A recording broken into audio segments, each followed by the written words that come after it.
Hotel restaurant सारखी recipe जर आपण घरच्या घरी बनवली तर हॉटेलला जाण्याची गरजच भासणार नाही। तेव्हा आपण आज बनवणार आहे कढई पनीरची रेसिपी, जी बघताच तुमच्या तोंडाला पाणी सुटेल आणि तुम्ही लगेचच बनवायला देखील घ्याल। चला पाहूया सुपर टेस्टी कढई पनीर।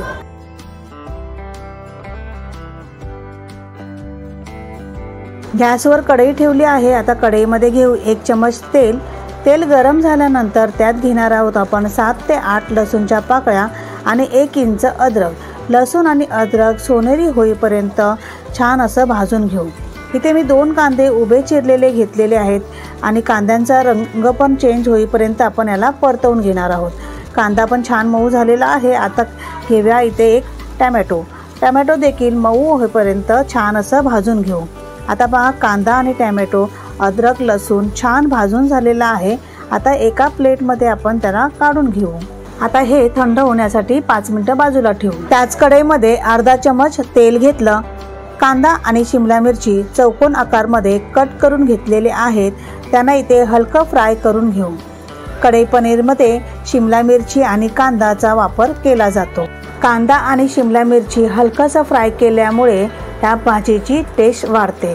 तुम्ही पाहू शकताय छान असं फ्राय झालेलं आहे। बघा अशा पद्धतीनेच आपल्याला फ्राय करून घ्यायचं आहे। फ्राय करून झाल्यानंतर एका प्लेटमध्ये आपण याला काढून घेऊ।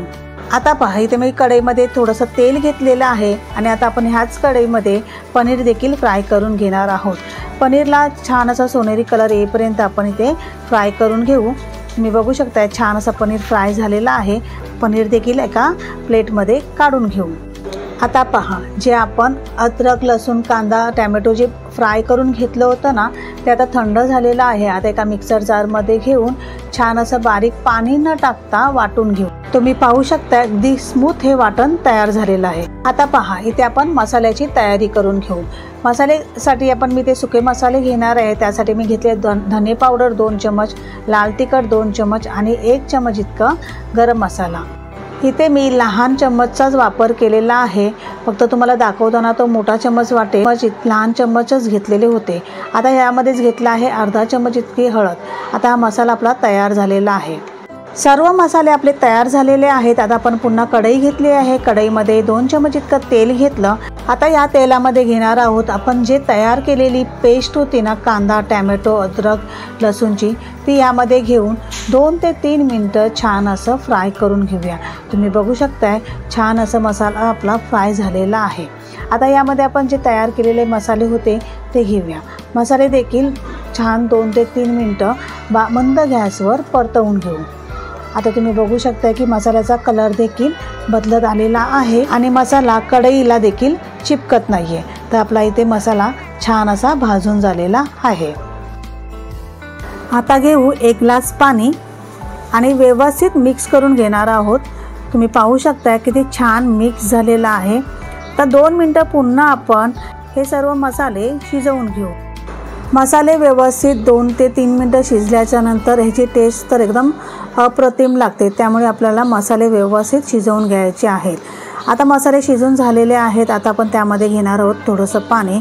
इथे मी मिक्सरच्या भांड्यातच पाणी घेतलं आहे, जेणेकरून मिक्सरला लागलेला मसाला पण त्यामधून निघून जाईल।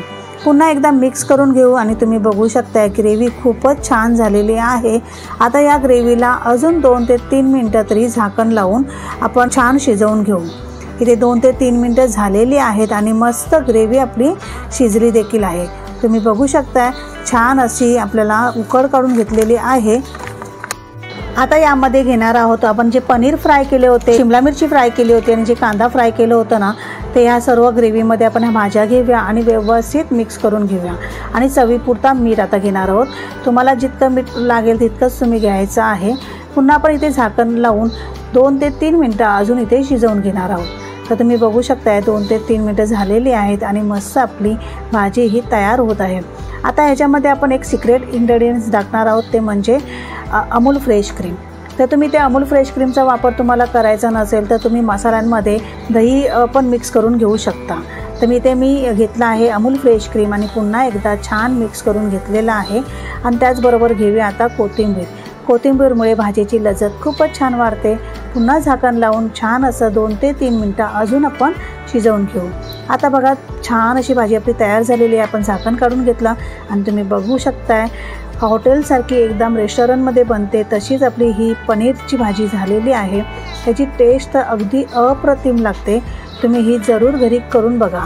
आता एका प्लेटमध्ये आपण भाजी काढून घेऊया आणि तुम्ही बघू शकताय खूप छान ही भाजी आपली तयार झालेली आहे।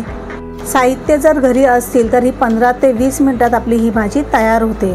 जर तुम्हाला कढई पनीर ही भाजी आवडली तर नक्कीच लाईक करा, शेअर करा, नसाल तर सबस्क्राईब करायला विसरू नका। व्हिडिओ पूर्ण पाहिल्याबद्दल धन्यवाद।